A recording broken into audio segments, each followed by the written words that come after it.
My name is Finn, and as a DJ, I go by Dr. Foreskin. I've been DJing in Toronto now for about a year and a half. Mostly play house music, but I love to play everything. I grew up on the East Coast in Nova Scotia, more specifically in Cape Breton. So I wasn't really exposed to anything dance music until coming to Toronto, probably like 3 years ago. I was going to school at U of T, and I met my co-organizer of 1-800-SWEAT right now, who's also my best friend and roommate. And it was only like a couple weeks into our friendship that she had brought me to a rave. And yeah, from there it was like, you know, I was just wanting to go to everything that I found out about, and we'd go to those together with our friends. And it was also through her that I got into DJing in the first place, because she had a DJ deck. Later it was, I guess, through like exploring different genres of electronic music that I think my taste sort of got to be more refined or specific to like a lot of house music and stuff. And that was kind of when I realized that there wasn't like an abundance of events in the city that was like really centered around house music.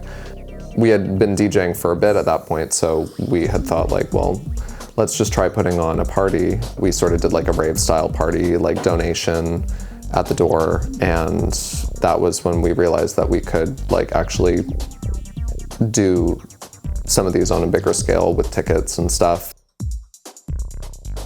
We had been spitballing kind of like what we wanted our collective to be specifically, and we wanted it to be house music, but we also wanted it to be like, you know, this forget about like phones and facing the DJ and like just go out and like dance your heart out sort of thing. So that was where like sweat in the name came from. I think as it went forward, it was like, yeah, I liked the idea of like, you know, when you're like raving like really close to people and it's like skin to skin and you're like sweaty. And I was interested in like the government and like, what was it called? RPM. RPM. Like that was probably more clubbing, but it was like older house music. And it was like, just imagine that you're like having so much, my parents went there. So they were like talking about how it was just like, they wouldn't even really drink or like do drugs that much, but they were like having so much fun. Our original idea was that it was going to be this sort of like retro-y vibe. I don't know that we've really gotten that in the end, but I like what it's evolved into, even from like conception into this. I think it's always going to evolve. Are the vibes there? Like maybe not, but no. Well, no, but like that's okay. I mean, ultimately, it didn't have to like replicate what like Toronto looked like, say in like the 90s with the like house music scene here, but it was like our goal to play a part in like bringing back house music in the scene and just having people have a good time. I think the nightlife scene, other than like King Street clubs, are like completely propped up by organizers in the city. So like it's the DIY stuff that kind of keeps it alive completely too, because like we, other than some spaces like I think we've said in the past, like cafeteria is like a place where you can kind of expect to go and have like a good night with whatever's going on, but a lot of that still is dependent on like who's putting it on.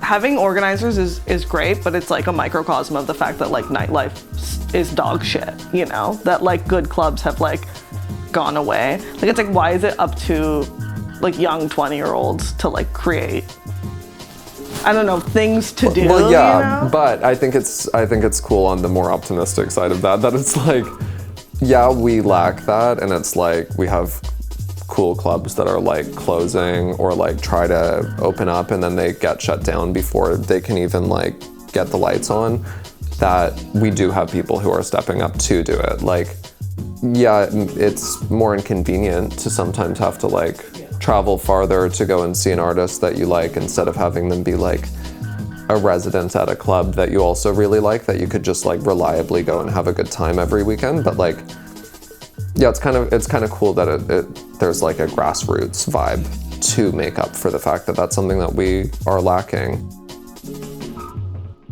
I noticed people are a bit bored by house music, which I get, but I'm like, People think people it's can lovely. be, and it's interesting because there is house music that's very energizing. Yeah. And I've even had the experience where I've shown, like I've been DJing with someone, I've shown them a house song, and they're like, "This is great, but you couldn't play this in Toronto." And I remember thinking like, "Oh, that's interesting," because it's like I do find it can be very energizing in the way that it like, you know, a lot of the bass lines and house music like make your body move in a way that it just feels like totally natural. That's something that I really love about house music. But yeah, I guess sort of challenging that idea is something that was exciting about starting 1-800. Yeah, I feel like a newcomer for sure, but like I'm wearing my headphones every day until like my ears hurt from the pressure and I have to like pop one off and stuff too. So I listen to the music so much that I'm kind of like, I'm obsessed with it in a way where like I'll put on dance music like first thing in the morning, that I feel like, okay, well I've still put in my time even if it was over fewer years. But yeah, I mean, I feel envious of those people that they got to know it first. It's just kind of like a real love for that kind of art and just wanting to know more about it.